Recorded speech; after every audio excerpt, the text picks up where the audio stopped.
After Putin's death, in which direction will Russia go? Where will this world go? What I want to tell everyone is that Russia after Putin's death will very likely enter a state of war and chaos, and even eventually be dismembered. We do not rule out the possibility that someone could replace Putin to improve relations with Europe and the US, and certainly stay away from communist China and the CCP.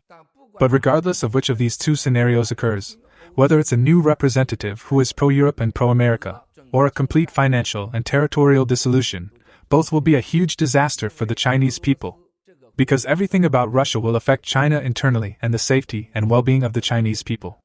The second point that we need to talk about is the relationship between the US and Russia after Putin's death. After Putin's death, for the relationship between Russia and the US, I firmly believe the US will definitely have to clean up the mess. Otherwise, Russia's nuclear weapons will pose a huge threat to both the US and Europe. Therefore, the future politics and order of Russia under the leadership of the US will definitely not be beneficial to China. But this will be a good thing for the Chinese people. The third point is Europe. What is the relationship between Europe and Russia after Putin's death? I believe it's a major challenge for Europe because Russia's energy and natural gas are important resources that Europe depends on. The entire Europe will enter into instability after Putin's death. The entire Central Asia and Central Eastern Europe will see a lot of turmoil, even local wars, because of Putin's death.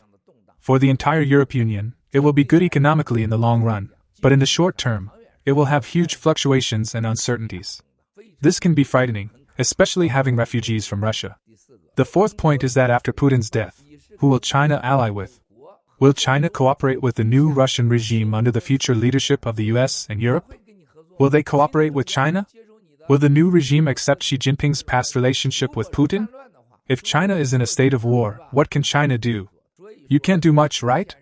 So, the Russia-China relationship, based on two individuals, Putin and Xi, no matter which direction Russia chooses, will be disastrous for Mr. Xi Jinping and for the Chinese people.